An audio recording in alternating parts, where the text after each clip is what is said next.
হাসনাত আবদুল্লাহ একটা কাজ করছে। এটা কোনো কাজ করলেন ভাই আপনি? হুম? আসলে এই বাংলাদেশ সরকারের তরফ থেকে যে খেজুর দেয় প্রতি বছর, এটা আসলে আমরা কোনোদিন শুনি নাই। বিশেষ করে আমি কোনোদিন শুনি নাই যে খেজুর সরকারিভাবে খেজুর আসে। তো হাসনাত আবদুল্লাহর মাধ্যমে আসলে পুরা জাতি জানতে পারলো যে খেজুরের সিজনও কিন্তু খেজুর প্রত্যেকটা আসনেই খেজুর বরাদ্দ থাকে। সেই বিষয়টা কিন্তু এখন স্পষ্ট জাতির কাছে যে বিগত দিনে যারা ক্ষমতায় ছিল তারা কি পরিমাণ আহ, এই সরকারি অনুদান আত্মসাৎ করছে, এটা কিন্তু এখন প্রমাণ হচ্ছে আস্তে আস্তে। বিগত দিনেও মনে হয় যে যারা ছিল সরকার ক্ষমতায়, তাদের কোনো এমপি মন্ত্রী এরকমভাবে প্রকাশ্যে কোনো দিন কোনো কিছু বলে নাই। ঠিক আছে? তো হাসনাত আবদুল্লাহ ভাইয়ের জন্য মন থেকে দোয়া রইল, ভাইয়ের জন্য ভাইয়ের নেক হায়াত দান করুক আল্লাহ তাআলা। উনার মতো এমপি প্রত্যেকটা আসনেই থাকা উচিত। তাহলেই বাংলাদেশে ইনসাফ কায়েম হবে, পাশাপাশি দেশের উন্নয়নও হবে আশা করি। দুর্নীতিমুক্ত হয়ে গেলে দেশ এমনিই অনেক দূর এগিয়ে যাবে। শুধু দুর্নীতি বন্ধ হয়ে যাক। আর এই যে আমানতদারি, উনি কিন্তু একজন আমানতদার হিসাবে, এটা কিন্তু জনগণের।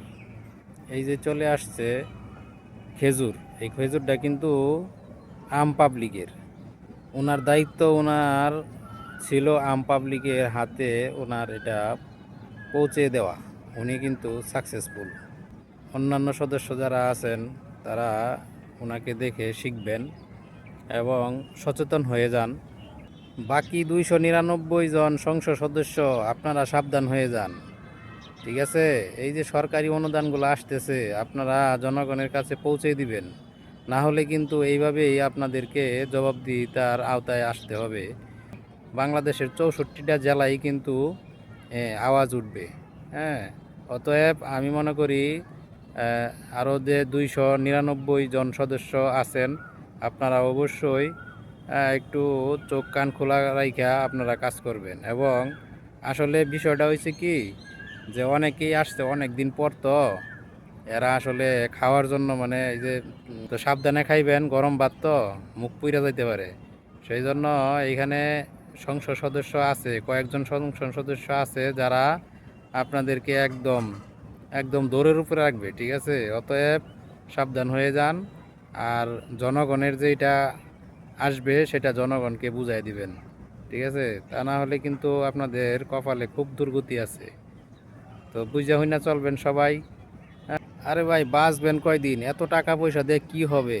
এই যে মানুষের যে ভিতরে ঢুকে গেছে হাসনাত আবদুল্লাহ, মানুষের মন্তরে ঢুকে গেছে। ঠিক আছে? এরকম কিছু কাজ করে যান।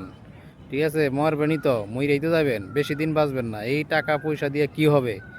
হাসনাত আবদুল্লাহ যে অর্জনটা সে করতেছে, এইটা বাংলাদেশের মানুষ সব সময় স্মরণ করবে।